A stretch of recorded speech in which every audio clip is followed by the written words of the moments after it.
Meus amigos, meus irmãos, bem-vindos a mais esse momento especial, junto ao estudo da benfeitora sobre suas obras psicológicas. Estamos estudando Momentos de Consciência, hoje em especial o capítulo 7, Maturidade de Consciência, junto com a Adriana e Guadalupe. Bem-vindas também, abraço a todos e vamos começar então a trabalhar, né, já de imediato esse capítulo, que é um capítulo que me parece interessante, já que maturidade e consciência, em algum sentido, se equivalem. Né? Quando a gente fala em consciência, de uma certa maneira, isso me lembra, eu associo a ideia de maturidade, e falando em maturidade, eu também associo a ideia de consciência. Como é que você vê essa proposta do capítulo 7 da Benfeitora? Olá, esse é um capítulo interessante, um capítulo profundo, um capítulo que indiretamente Joana vem trabalhando desde o início da série, e parece que aí, nesse momento, ela então se dedica, né, a aprofundar um tema que, de certa forma, ela já vinha trabalhando, né? De uma forma ou de outra, ela ia pontuando, e agora ela faz, né, como se fosse essa comparação, né, e a diferenciação em que esses dois pontos se interligam, né? Então, é um tema inquietante, e ela começa dizendo, né, que a consciência atinge a plena conquista quando o ser amadurece. Então, ela vai estar falando dessa questão, né, o que seria o homem imaturo, o indivíduo imaturo, e a importância desse processo da consciência, inclusive, na conquista dessa maturidade psicológica, né? Alguma coisa, Guadalupe, para começar o nosso tudo? Sim, eu gostaria de começar trazendo essa reflexão dentro do capítulo de que caminham juntos, maturidade e consciência, mas que a gente tem que ter essa percepção, porque o nosso organismo, o nosso corpo, né, enquanto encarnados, ele passa pela infância, pela adolescência, juventude, adultez e a idade mais, né, madura, velhice, mas não necessariamente os graus de consciência acompanham, e ela vai trazendo um pouco isso.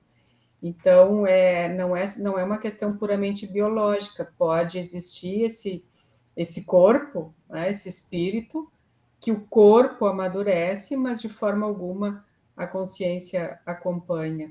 Então, tem também essa relatividade. Quantos adultos não ficam na infância psicológica? Né? Então, não é tão linear. E isso é interessante, porque ela mesmo vai trazendo aqui com outras palavras, o quanto existem pessoas muito jovens, com uma maturidade de consciência muito interessante, e outras já com um corpo, né, maduro e uma consciência extremamente infantil. Então, isso que eu gostaria de destacar num primeiro momento. Eu acho bem importante isso, né, Guadalupe? Já que a gente também tem um corpo psíquico, né? Assim como temos um corpo físico, existe um corpo psíquico que é determinado pela imagem que compõe nossa identidade egóica. Né? Então, esse corpo psíquico está muito ligado ao ego, que é a imagem que nós temos de nós mesmos. E, claro, do ponto de vista da estrutura da personalidade, existem elementos que vão sendo coagulados, né? Que vão se cristalizando como traço da nossa personalidade, que pode ser melhor elaborados ou não, né? Pode estar comprometido com conflitos, com questões e núcleos emocionais pouco trabalhados ou em conflito e que vão estruturar imagens negativas. Então, isso, de uma certa maneira, a gente vai carregando com a nossa vida. Então, eu fico pensando que essa proposta de consciência e maturidade envolve o ego, mas justamente está além do ego, porque a gente pode trazer uma ferida egóica, né, e ser maduro mesmo assim, né, ter algum traço de personalidade mais frágil ou mesmo complexo, mas, de uma certa maneira, uma certa dimensão espiritual de valores que mesmo carregando aquela característica emocional não muito bem elaborada, acentua, né, um grau de responsabilidade, de consciência diante do meu dever, dos valores da vida, mesmo que eu tenha uma perna capenga, né, puxando uma perninha, ou mutilado emocionalmente de igual maneira, porque eu também estou assimilando elementos do meu passado, que a gente vai ver também no próximo capítulo 8, né? Então, de uma certa maneira, acho que tem duas coisas. Tem coisas que realmente são da estruturação do ego, e tem muito a ver com a infância, e tem isso que a Joana coloca, né? Que todos os estágios são desafios de maturidade, né? São oportunidade de fazer consciência. Então, cada momento da vida é um convite para evoluir, para crescer, para amadurecer e para fazer consciência. Então, de uma certa maneira, mais do que estágios de fixação emocional, cada desafio, cada etapa ativa de novo o arquétipo do herói como um desafio e superação, onde a gente é tomado por medo, fragilidade, ou em algum aspecto, algum elemento em nós que tem que ser superado também, não só a superação da vida, mas a superação de nós mesmos. E nessa ativação do arquétipo do herói, nós somos convidados a se transformar, né? Então, cada etapa me parece que é um embate que pode favorecer a reforçar certos padrões infantis, ou superar, ou enfrentar elementos que até agora não apareciam, né? Parecia que estava indo muito bem na minha vida, e de repente, numa fase, parece que eu regrido. Puxa, eu era tão forte, tão capaz. Mas por quê? Porque eu me deparei com algum elemento novo que eu não tinha acesso antes e que me fez contatar com uma natureza menos madura ou menos elaborada dentro de mim. Então, essa questão da consciência, da maturidade, ela é muito complexa, né?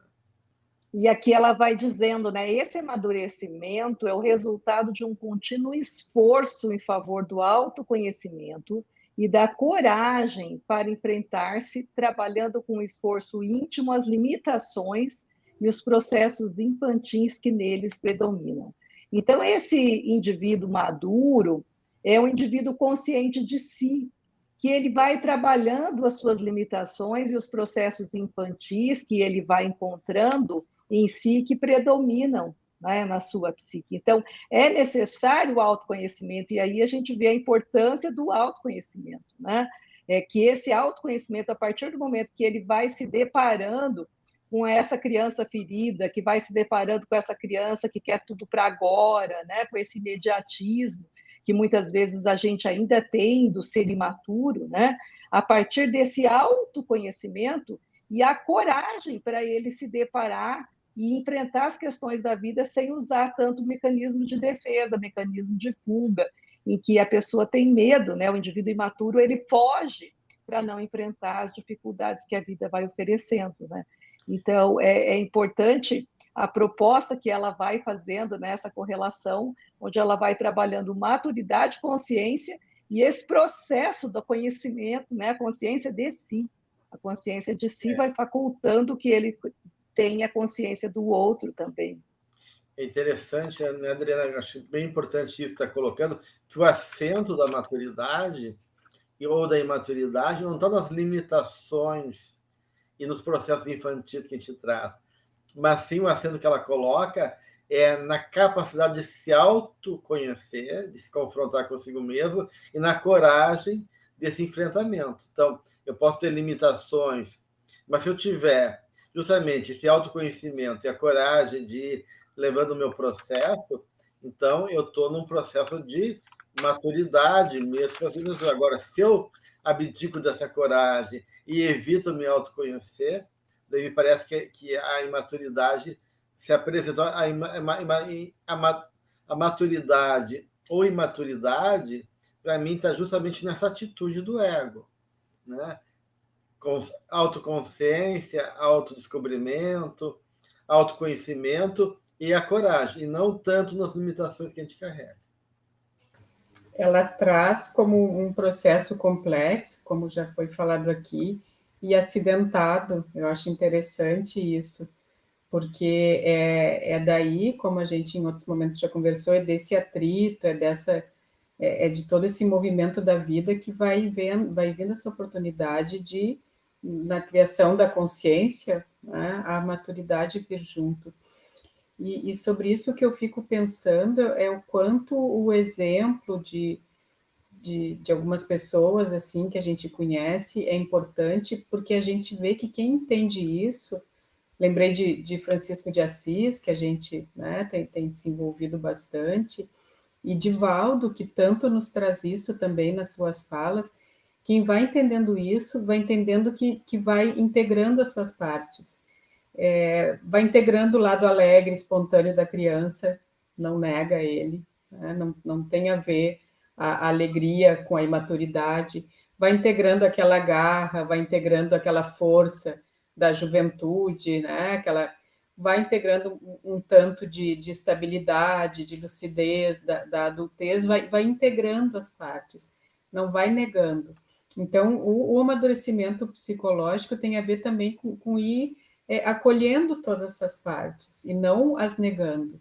E isso é bem interessante para que não se fique com aquele aspecto de que isso está ligado com uma persona, né, mais sisuda, mas não, né, tá ligado também com a leveza, tá ligado justamente pelo trabalho do autoconhecimento, entender e permitir e amar o outro como o outro é. Então, isso eu acho muito interessante para que não se crie uma persona madura, e sim realmente venha do autoconhecimento, desse trabalho que vocês estão trazendo, porque vem vindo tudo junto, né? Vem vindo transformado, vem vindo se transformando, mas vem vindo tudo junto, e a alegria, a leveza, faz parte da maturidade, né? Por que não? Seguindo esse raciocínio, né, Guadalupe, ela diz que os atavismos infantis que impedem o amadurecimento psicológico, encarregado do discernimento, são também responsáveis pela insegurança e levando a acumular coisas e cuidar do ego em detrimento da identidade total. Então, quando a gente vê esse processo do indivíduo imaturo, então não é somente, né, um comportamento da criança, por isso que ela fala, né, imaturidade psicológica, não é a criança da fase infantil da vida, né? Mas é esse aspecto infantil, psicologicamente falando, que a pessoa vai, pela insegurança que ele tem, muitas vezes, e esse uso exacerbado dos mecanismos de defesa, ele vai acumulando coisas, né? Ele vai indo por aquilo, por isso que eu digo que ela vai trabalhando esse tema de forma indireta em muitos momentos da série psicológica, quando ela vai trabalhar o ter em detrimento do ser. Então, o ser que ainda está buscando o ter para se sentir reconhecido e amado, né, ele é um indivíduo imaturo. Então, esse tema ele vai passando indiretamente por todos os temas que ela trabalha, quando, por exemplo, ele começa a cuidar do ego em detrimento dessa totalidade, né? Então, é isso que é importante a gente estar fazendo esse discernimento, né? E atavismos infantis. Então, vida após vida, a gente repete esses comportamentos ainda infantilizados, diferente desse aspecto saudável da criança que Jesus mesmo coloca, deixar vir as minhas criancinhas, que são delas o reino dos céus. Então, o aspecto da criança na nossa vida é importante, mas não essa criança birrenta, que quer as coisas para o aqui e agora, que quer, né, o ter em detrimento do ser, que exige ser amada, que exige e não dá nada, né? É interessante, né? Realmente ela vai reforçar isso muito bem no início do capítulo, ela vai colocar exatamente isso, né? Que a imaturidade psicológica não se restringe ao período da infância, né? Até porque essa coragem que ela coloca também no início é muito dessa abertura para o desafio da vida, que cada estágio, cada fase da vida exige um tipo de aprendizado, né? Então eu posso ser maduro numa área da minha existência, né, e ser imaturo em outra. Eu posso ser maduro em algum momento da minha vida, e em outro momento ser imaturo. Então, de uma certa maneira, a gente tem que também considerar que nós temos vários eus dentro de nós, várias personagens com várias capacidades e várias limitações ao mesmo tempo. E conforme o que está sendo ativado, dependendo do momento de vida, estado de vida, vai ter um conteúdo emocional e um funcionamento ligado aos elementos que estão sendo mobilizados, ou em psicologia chamamos de constelados, que vão revelar a minha habilidade ou fraqueza, a minha capacidade de enfrentar ou não, se tem algum nível emocional mais imaturo, né? Ou se eu tenho condições de me movimentar de maneira mais rica em relação àquela experiência. Então, de uma certa maneira, a Joana vai colocando que esse aprendizado se faz a todo momento, até chegar no quê? Na individuação. Então, de uma certa maneira, quando ela começa a falar da maturidade psicológica, ela quer chegar na ideia desse indivíduo que vai viver sua individuação.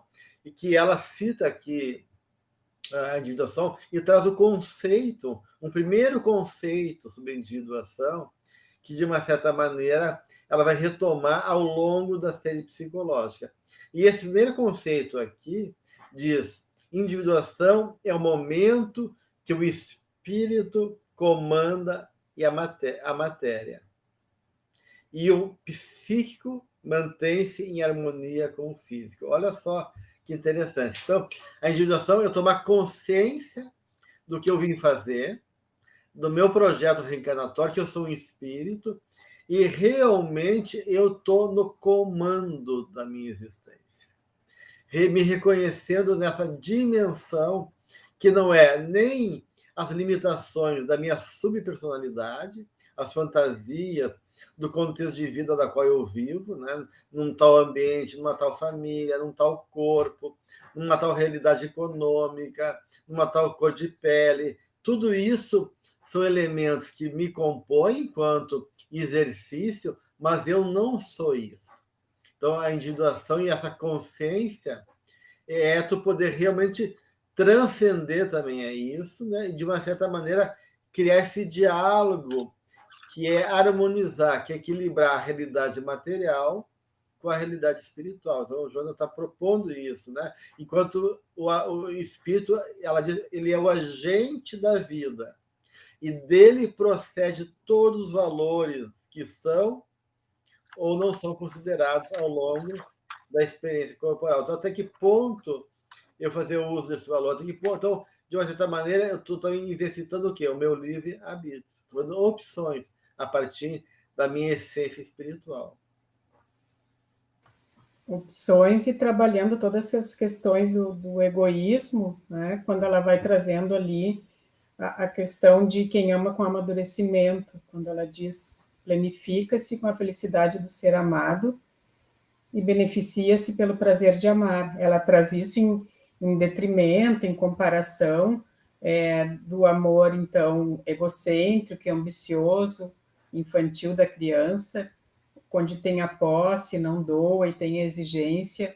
Então, ela traz muito também essa questão desse aprendizado, né?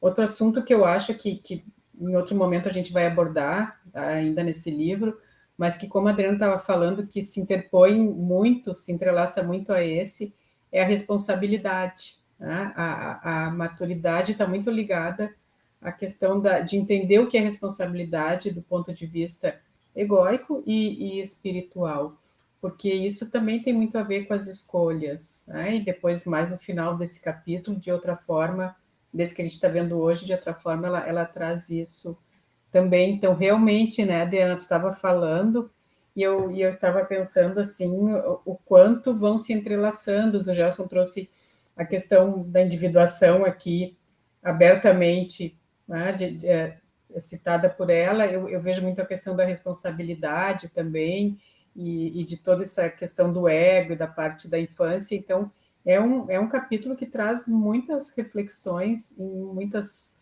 em pouquíssimas páginas, e essa questão da responsabilidade e maturidade me parece muito entrelaçada igualmente. E aí ela vai estar falando da questão da vontade do esforço, né? Quando ela vai dizendo em seguida que o mecanismo, olha, o mecanismo para o amadurecimento. Então, nós temos um mecanismo interno que nos faculta a essa conquista, né? Esse desenvolvimento. Então, esse mecanismo expressa-se de maneira natural, aguardando que a vontade e o contínuo esforço para o reconhecimento das debilidades físicas, emocionais e outras facultem o ânimo para corrigi-las e superá-las. Então, o quanto a consciência é um fator primordial para que a gente possa, então, estar conseguindo essa maturidade, porque é essa consciência que vai fazer esse discernimento, né? O que é importante, né? Separar o joio do trigo, o que é meu, o que eu devo manter, o que eu devo corrigindo, educando, não é excluir, escamotear e reprimir, não, é conscientemente, pela minha vontade e o esforço, olhar essa limitação física e emocional e psicológica, psíquica, e abraçar isso e com amor ir transformando, né? Isso é maturidade, é saber, ok, é meu. Eu me lembro que uma vez eu tive um sonho que nasciam duas coisas assim, aí eu mexia na placenta e eu olhava para duas melancias tudo troncha, assim, tudo torta, né? Aí eu olhava assim, abraçava e falava, é feio, mas é meu. Aí eu acordei e falei, é isso que é, né? Você olhar essas coisas que ainda são feias, mas que são nossas e que devem ser abraçadas com amor e integrando para corrigir e superar.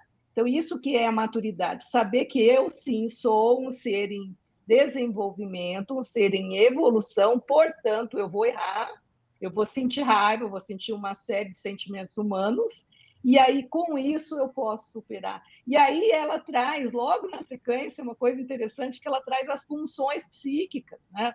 Porque o Jung, quando vai trabalhar as funções, ele escreve um livro enorme, bem grosso, que chama Os Tipos Psicológicos, e ele fala isso daqui, né? Que nós temos 4 funções psíquicas, né? Pensamento, sentimento, intuição e sensação. E aí ele vai trazer que normalmente um é consciente, outro inconsciente, e aí vai trabalhar todos os tipos que tem, né? Como eles se colocam. E aqui ela vai dizer que o indivíduo maduro é aquele que consegue equilibrar essas funções, ou seja, essas 4 funções têm que estar num equilíbrio, né? E isso, se a gente pensar, né, Guadalupe e Gelson, só Jesus, eu acho, que no planeta conseguiu isso, né? Porque nós, quando muito, temos consciência, que às vezes nem sempre a gente fica até em dúvida, nossa, mas o meu tipo é pensamento, é sentimento, como é? Né? Eu sou extrovertida, esse é mais fácil, né? O extrovertido e introvertido é mais fácil, mas as funções mesmo é difícil, porque, por exemplo, o médium tem muito da intuição desenvolvida, mas será que ele é intuitivo? Ele é tipo sensação, né? Porque nós temos funções racionais, né, que vão percebendo a realidade. Essa realidade ela pode ser percebida pelos 5 sentidos ou ela pode vir por uma via inconsciente, que é a intuição, né? Então, quando ela é advinda pelos sentidos, é o tipo sensação. E, normalmente, esse tipo sensação, ele tem inconscientemente o tipo intuitivo. Então, se a gente pudesse aprofundar isso, a gente ia falar aqui o resto da noite, né? Porque o Jung trabalha essa teoria dos tipos muito densamente e ele traz lá, né, desde da antiguidade, teorias que trabalhavam essas classificações, não no sentido de rotular um ser, mas para entender como que a gente funciona, né? E aí aqui eu achei muito interessante ela trabalhar na questão da maturidade, as funções psíquicas, né? O que vocês acharam disso? Eu acho esses 2 parágrafos, Adriana, que tu citaste, central aqui no capítulo e muito importante. Esse primeiro que tu leu antes, né, que fala da vontade e do contínuo esforço, eu acho bonito da benfeitora, que ela diz, olha, existe dentro de nós, de cada ser humano, um movimento natural. Então, a alma quer se revelar. É da natureza da alma, pelo concurso da lei da evolução, chegar ao rio, o rio chegar ao mar, né? O movimento natural da vida nos concorre em benefício da nossa realização. Então, ela fala assim, que esse mecanismo de amadurecimento se expressa de maneira natural. Ou seja, a nossa natureza ela é boa, porque a gente é filho de Deus. Então, a nossa essência, ela anseia novamente por reencontrar Deus. De uma certa maneira, toda a lei divina nos impulsiona para o nosso crescimento. Então, existe esse processo favorável ao amadurecimento. O que necessita? Daí aquilo que tu justamente explicaste, né? Aguardando a vontade e o esforço, pedindo esforço, né? E aí essa vontade e esse esforço, ele começa a partir de um lugar que sem isso não existe maturidade, que é as melancias que tu falaste, o reconhecimento das nossas debilidades. Ou seja, fez de não conseguir partir desse encontro, dessa reconciliação comigo mesmo, na medida que eu posso me enxergar verdadeiramente, me aceitar, e aceitar não quer dizer compactuar com meus erros, mas poder reconhecer a minha dimensão, o tamanho da minha perninha, o tamanho do meu passo, para que eu possa, a partir disso, então, começar a compor, né? e aprimorando, ou corrigindo, ou elaborando, ou transformando. Né?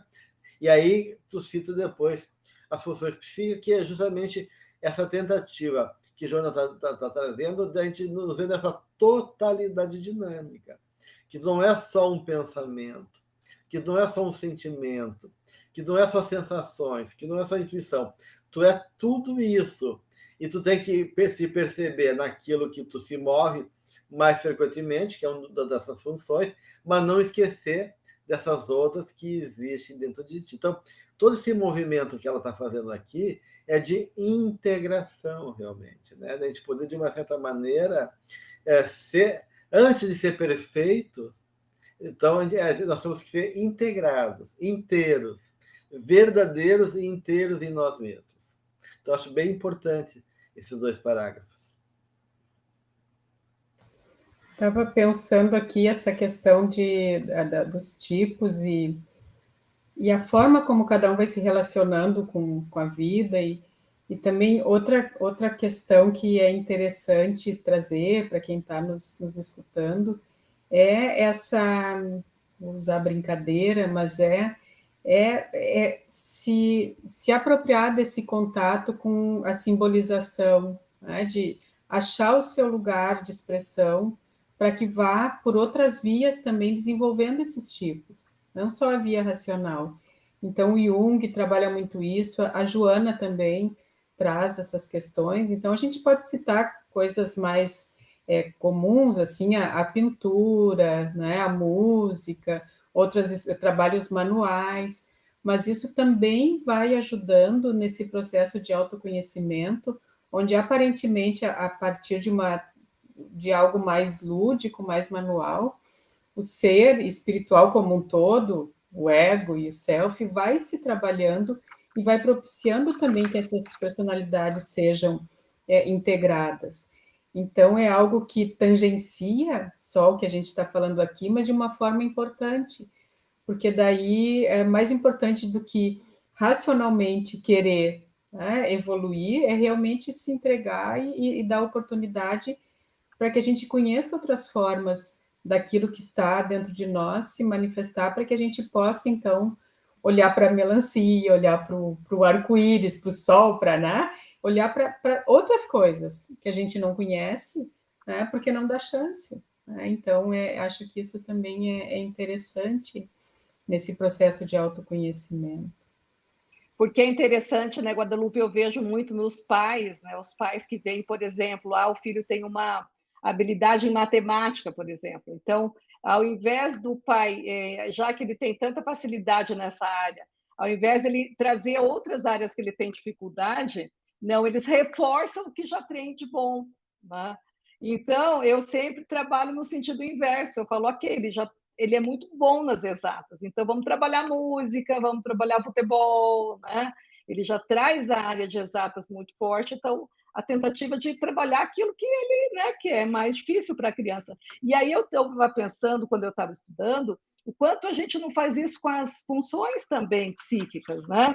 O tipo pensamento fica muito perdido né, nessa questão de uma função racional de julgamento, e ele precisa dar essa abertura para que esse lado, né, inconsciente possa se expressar e ele perceber em que momento que isso aparece na vida, né? E aí ele conseguir dialogar com esses outros eus, né, com esse Olimpo que a gente tem dentro da gente, que é essas outras possibilidades. E na vida há uma tendência em reforçar aquilo que a gente já tem de bom em detrimento do que a gente precisa desenvolver. E aqui ela trabalha, né, se a gente fosse olhar, nessa questão que o amadurecimento ele requer esse todo harmônico, ele quer essa totalidade, ele quer que a pessoa caminhe para se tornar inteiro. Então, é importante vermos que nós não temos que, nessa encarnação, sermos evoluídos como um espírito de luz, não. Essa encarnação é importante juntar os nossos pedacinhos e nos tornando inteiros, né? Ou seja, trazendo para a consciência o máximo de conteúdos possíveis, e aí a única cola possível é o amor, e aí mais para frente ela vai estar falando, né, da importância do amor e que o amor também tem, né, em Amor Imbatível Amor, ela traz as fases desse amor, e aqui ela fala do ser imaturo, essa criança psicológica, ele ama naquela primeira fase do amor que a Joana cita lá atrás, né? Então, ela vai trabalhando essa questão que o amadurecimento psicológico se exterioriza quando se ama, quando se alcança esse sentimento ablativo, ou seja, voluntariamente, né? Demonstrando a libertação da idade infantil. Então, nessa idade infantil, o ser ainda está nessa primeira fase do amor, que é o amor egocêntrico, que ele quer ser amado, ele quer ter todos os seus desejos atendidos agora, né? Hoje. E aí ele vai ficando. Então, aqui a gente vê que, além da maturidade e da consciência, a terceira elemento que está aí intrincado é o amor, né? O amor que é ele que vai fazer com que essas partes cindidas do eu possam ser coladas e ser trazidas para a consciência.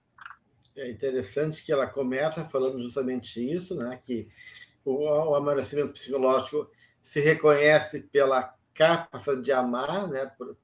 Por viver o amor, mas ela vai explicar o que é isso, né? Porque a gente chama de amor um monte de coisa. O apego chama de amor, o nosso egoísmo infantil chama de amor, o nosso desejo e atração chama de amor. Então, o amor cabe tanta coisa dentro do amor, né? Até porque realmente, como tu está falando, né, Adriana, esse estado de amor também difere para cada pessoa, né? O meu jeito de amar, a minha consciência que seja amor, está diretamente ligado a limitações e a dimensão justamente da minha capacidade e da minha evolução espiritual.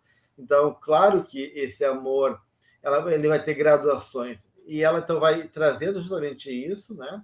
E que o adulto tem que compreender, se espera, né, que nós adultos possamos sair dessa fase mais narcisista. Então, a gente fala de um lado narcisista, que está lá na criança, né, no estágio do narcisismo primário e secundário, onde ela quer ser investida de afeto, no mesmo momento ela tem essa onipotência, que tudo é um pedaço dela, tudo é ela, até ela começar a ser frustrada e ter que reconhecer o outro como um objeto importante, mas ela ainda quer trazer o objeto para as necessidades dela. Então, ela vai ao encontro do objeto, mas não para poder reconhecer verdadeiramente o objeto, mas para poder convencer o objeto ou cativar o objeto para preencher os seus anseios.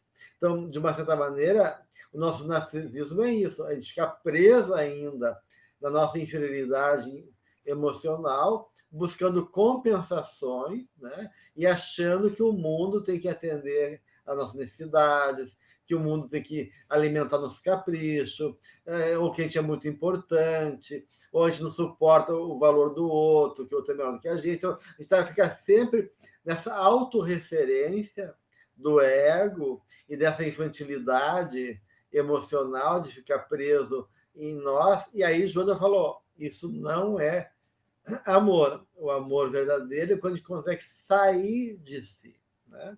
Então, e ela vai falar isso, né? Enquanto o amor não sente prazer em doar, ele ainda está experienciando o período infantil, né? Que gera ciúmes, que gera insegurança, exigência e assim em diante, né? Que é esse narcisismo egocêntrico, né? Então, esse amor amadurecido, tu vive também pelo outro e para o outro, da felicidade de ser amado, do benefício em favor da humanidade, nessa compreensão que eu preciso do outro precisa de mim, eu começo também a fazer um trabalho de cooperação, né? De poder sair de mim e me realizar também na alegria, na felicidade e no bem-estar também do outro. Então, esse eu acho realmente o grande desafio da humanidade. E interessante que, como nos relacionamentos de pares, isso é pouco compreendido, né? Mesmo com discursos um pouco mais elaborados.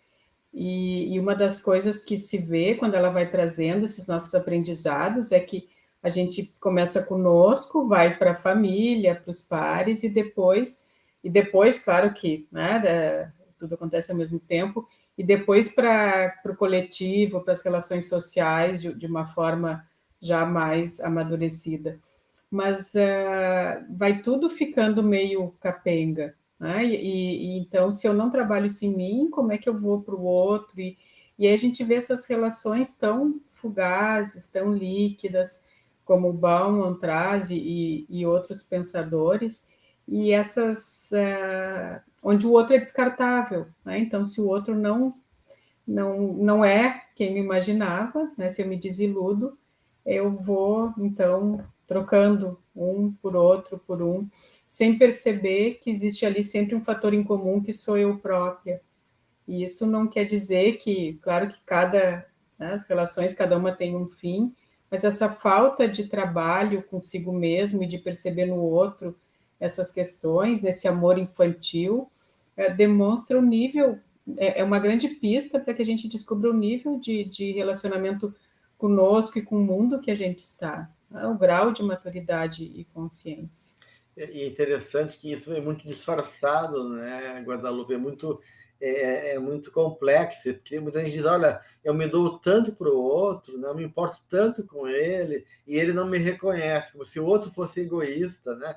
Mas a gente foi ver assim, essa doação não é pelo outro, é um controle, muitas vezes, é para o outro dar conta da sua insegurança, para que ela possa, de uma certa maneira, manter o outro aprisionado nela. E não é o melhor para o outro, é que ela acha que é importante para o outro. Então, de uma certa forma, a gente se coloca nesse lugar que parece ser muito justo, muito adequado, muito afetuoso, né? Mas no fundo está lá o nosso narciso, querendo que onde o outro é um objeto do nosso drama pessoal, né? E aí já acha que está fazendo pelo outro, mas na verdade está concorrendo para preencher as nossas necessidades. E isso é difícil a gente poder reconhecer. É uma frase, agora me veio aqui uma frase muito comum dentro disso que está falando, ele ou ela não reconhece o meu valor, mas o valor é meu. É que como que o outro, então, realmente é um discurso, né, que usa de entrelinhas mas é aquela questão da gente usar o outro de uma forma egoísta e imatura, né? E aqui ela vai fazendo um parâmetro, então, né, que quem ama com amadurecimento planifica-se com a felicidade do ser amado. Então, não é com a minha felicidade, não é, Guadalupe, o meu reconhecimento, o outro não me reconhece. Mas só pelo fato dela amar, ela já é feliz porque o outro está feliz, né? E beneficia-se pelo prazer de amar. Então, o prazer que ela sente em sentir o amor e expandir esse sentimento, isso já planifica esse ser. Então, ele não espera retribuição, né? Ele não espera ser amado, ele não espera ser recompensado.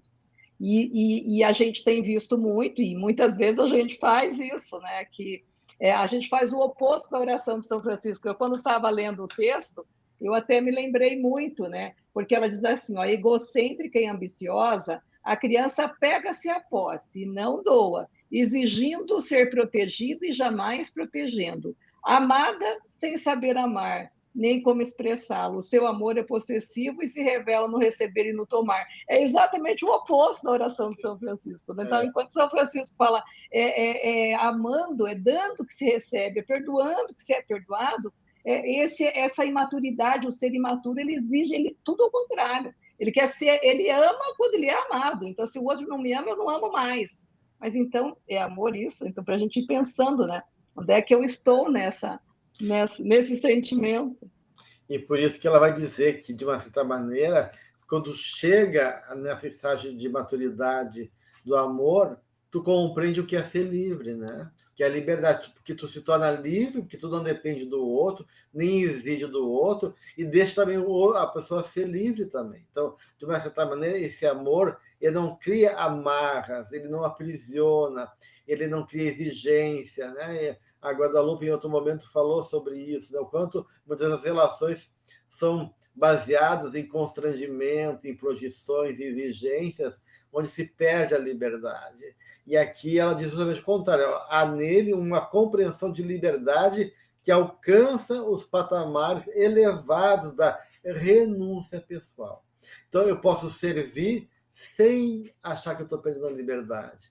Eu posso me doar sem me sentir escravizada. Eu posso gerar o bem para a humanidade sem achar que esse sacrifício é algo que me limita, né? Pelo contrário, né? Eu estou acima de tudo isso, porque eu sou livre e optei por auxiliar, optei por amar, optei por fazer diferença no mundo e colaborar em favor de algo onde todos possam se beneficiar de alguma maneira. Então, essa liberdade faz parte também dessa consciência de maturidade que implica no ser que ama verdadeiramente. E é algo que vem com muita gratidão, né? Não é uma obrigação, é uma bênção poder participar disso e servir. Então, isso é muito interessante, porque é muito o contrário desse amor mais egoísta, mais infantil.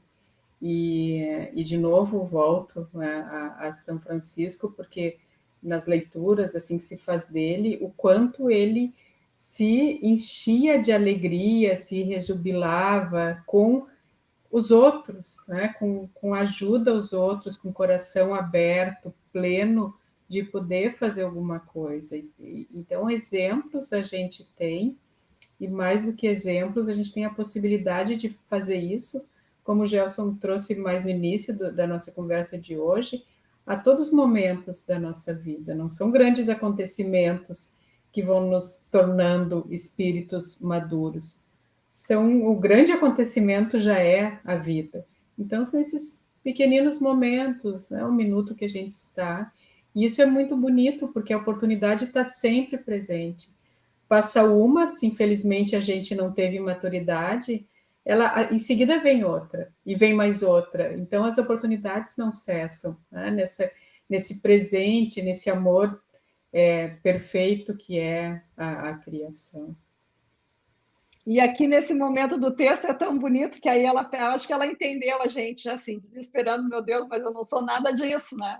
E aqui ela já diz assim, calma, né? Parece que eu estou ouvindo ela dizer, o que hoje não consegue semeie em esperança para o amanhã, ou seja, calma, né?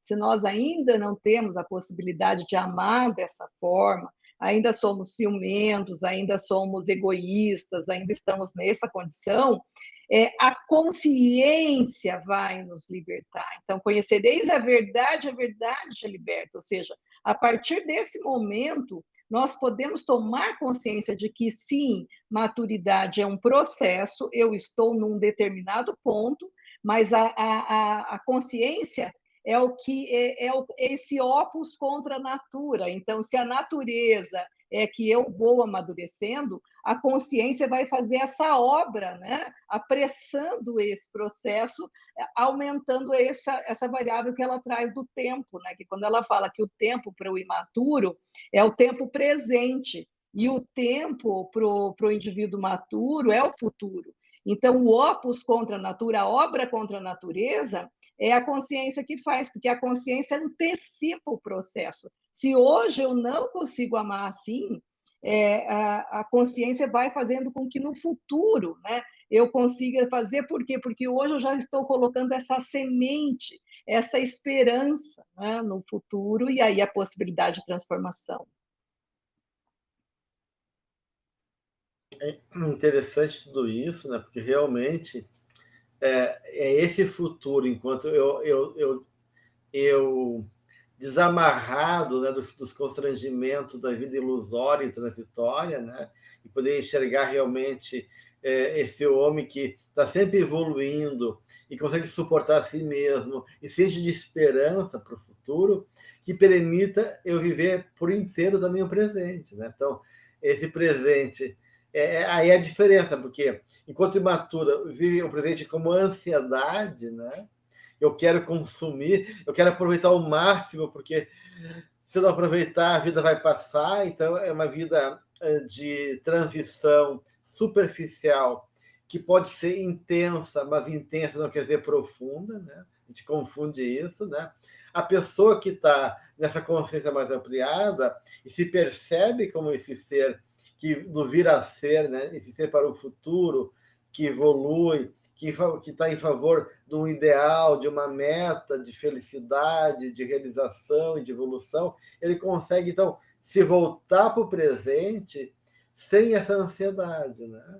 E poder aproveitar ao máximo enquanto possibilidade dentro dos limites que eu tenho, mas aproveitando o melhor possível dentro dessa noção de totalidade que a gente falava antes, em benefício de um processo, ou seja, eu não estou pronto, eu tenho que suportar a mim mesmo, eu tenho que me carregar também naquilo que eu, em mim, ainda não está elaborado, mas tendo paciência comigo, mas com essa vontade, essa coragem, eu vou, então, criando recursos, arando a terra para que a semente que está dentro de mim brote, cuidando para eliminar o que pode me prejudicar, e aos pouquinhos, né, vou reformulando a minha vida e ampliando novos horizontes do meu ser. Então, e aí o presente se torna uma possibilidade realmente mais consistente, né?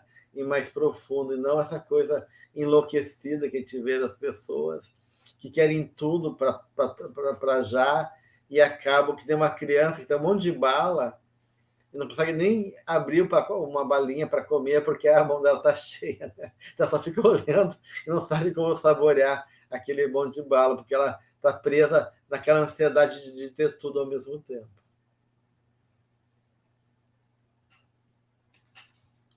Estava lembrando dessas questões, assim, da questão do controle, desse ego mais imaturo, de quantas coisas na vida que deveriam acontecer de uma forma e acontecem de outra, e sempre são para o nosso bem. Muitas vezes a gente nem fica sabendo o que tem por trás, mas muitas vezes a gente fica e percebe, puxa, né, se eu tivesse em tal lugar, teria me acontecido tal coisa, enfim, e isso também faz parte desse ego mais permeável a essa voz do espírito imortal, que entende, né, que existe uma razão para que a gente tenha uma mão maior nos embalando no sentido figurado, e que a gente tem que entender que tem coisas que fazem parte desse mistério e confiar com aquela fé raciocinada, confiar com aquela resignação ativa, mas confiar que se não aconteceu daquele jeito, existe um motivo. Fique a gente sabendo ou não. Né? A gente tem tantas histórias que a gente pode lembrar dos livros, né, espíritas, dos bons romances espíritas e do nosso dia a dia, mas isso também me parece que é um sinal de um ser um pouco mais maduro, mesmo que capenga, né? E eu acho interessante que aí no final ela traz de maneira brilhante, né, o Livro dos Espíritos, a questão 893, onde ela trabalha a questão da virtude, né? E ela vai fechando o capítulo com essa ideia da virtude, né? Desse homem virtuoso, desse homem, então, que se revela nas suas características ricas e divinas, que a gente está lá em germe. E aí, quando ela diz que Kardec indagou aos mensageiros de luz qual é a maior meritória de todas as virtudes, né? E eles responderam que toda virtude tem o seu próprio mérito, né? Porque a virtude é um sinal de que do progresso alcançado, não? Então, cada vez que a gente vai adquirindo virtudes, tu está agregando evolução, né? Valores, ética, elaborações de nobreza, né? Do teu caráter e assim por diante. Mas os vídeos respondem a algo aqui que eu achei importante, né? Que a virtude sempre que há resistência voluntária ao arrastamento dos maus pendores. E aí eu me lembrei do Jung, que ele diz que uma vida só é vivida, só tem validade, só tem valor se for conscientemente vivida. Né? E aí Joana, ela de novo volta à questão do autoconhecimento. Então, quando diz que a virtude sempre que há resistência voluntária, eu estou dizendo o quê? Eu estou assumindo que eu estou fazendo a minha vida conscientemente. Mesmo que eu não consiga vencer a mim mesmo, mesmo que eu caia, mesmo que eu não me deparo com fraquezas minhas, eu estou assumindo conscientemente que eu não quero mais isso, eu estou tentando enfrentar, superar, transformar. E aí, quando eu estou criando recursos para resistir, para superar aquelas limitações minhas. Então, eu estou fazendo uma vida consciente de mim mesmo. Que, de novo, não é negar quem eu sou, né? Mas, em reconhecendo quem eu sou, eu fazer uma opção. Eu sou isso agora, mas eu quero me transformar naquilo. Né? Então, eu quero ser feliz, quero me amar. E me amando, eu quero ser melhor, né? Eu quero realmente desabrochar na minha potencialidade. Então, eu vou trabalhar para isso e vou dialogar com essas partes minhas a ponto de eu poder, aos pouquinhos, ir criando recursos para ir superando ou sabendo enfrentar cada limitação que aparece ainda do meu ser. Então, de novo, essa questão do autoconhecimento e que, como diz o Jung, só há valor na vida se ela for vivida conscientemente. Eis, então, a importância, né, desse amadurecimento psicológico, que seria proporcionar ao indivíduo os meios de gerir recursos, administrando-os com sabedoria a benefício da vida e da coletividade. Não apenas se possui, mas se é livre e nunca possuído pelo ter. Então, a importância dessa questão do autoconhecimento, para que, se conhecendo, descobrindo, então, essas imperfeições, segundo foi dada a resposta para Kardec, né? Trabalhando essas imperfeições, elevando a necessidade gregária, aí ele sai da solidão e vai para o amor. Então, é amando que se é amado e perdoando que se é perdoado, e aí, por meio do autoconhecimento, eles faz da gente sair da solidão e ir para a questão da caridade, né? Porque é na caridade, na lida com o outro que a gente se reconhece e se percebe. E a gente volta no livro Plenitude, né? Que a gente já estudou, mas sempre é bom ir lá reler novamente, quando ela fala do apego, né? Como a origem de todos os males, que aqui os espíritos, no livro dos Espíritos, chamam de interesse pessoal. A gente consegue abandonar os interesses pessoais, né? Abrir mão, né? E sacrificar os interesses pessoais. Eu consigo, então, favorecer esse movimento que envolve, como tu falaste, né, Adriana, esse reconhecer o outro na minha vida, fazer o bem para o próximo, para que eu possa também ser acolhido, preencher minha solidão e encontrar o sentido da minha vida, que é justamente a capacidade de amar e ser amado, né? Então, o interesse pessoal, o meu egoísmo, o meu apego é justamente o grande desafio de todos nós nesse momento, né? E poder fazer onde aparece. Onde aparece meu interesse pessoal, onde aparece meu egoísmo, mesmo que disfarçado, né, de racionalidades injustificadas, conceitos bonitos, ou interesses que parecem dadivosos, mas que, na verdade, é apenas para mascarar e continuar sustentando o meu interesse pessoal. Então, esse eu acho que é o grande desafio, né, desse capítulo, que envolve o tema da maturidade e da consciência. Alguma coisa mais que você acha importante salientar aqui no capítulo? Só colocando aqui que ela trouxe Jesus, né, na condição desse psicólogo excelente, prescrevendo, eu gostei do verbo que ela usou, né? Prescrevendo o amor como se fosse uma medicação, né? Que ele prescreve para que a gente possa adquirir a maturidade. Uhum. Na verdade, está tudo lá, né, Adriana? No Evangelho e em Cristo. Né? E que Joana faz é nos ajudar a compreender melhor, né, essa proposta do Jesus psicoterapeuta, educador de alma, né, trazendo para nós os recursos de cura. Então, acho bem importante ter salientado esse parágrafo, né, que realmente e ela é tão bonita a forma que ela se refere a Jesus, como aquele que sintetiza toda a sabedoria, né? Ou seja, ele já tá nele toda a consciência, a experiência, a capacidade.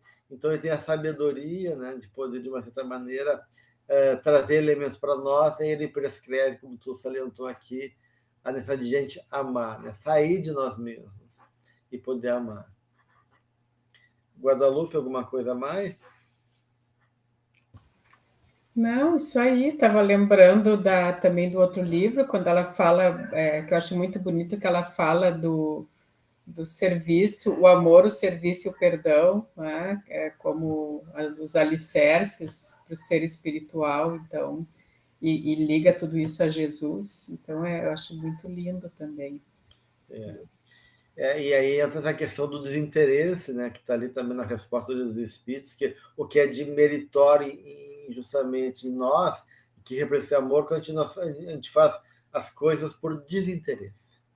Então, o amor abdica do meu interesse, né, personalista, pessoal, egoísta, e eu começo, então, a me achar grato e brindar a vida, né? E meu interesse é servir, né? Então, esse desinteresse no eu, porque, como a gente vê em várias literaturas espíritas, que diz que a maior alegria e prazer de um espírito é poder servir a Deus. Né? E um dia a gente chega lá. Né? Recebo o nosso abraço, que Jesus nos abençoe e nos dê força para levar adiante esse processo de autoconhecimento. Até a próxima, então.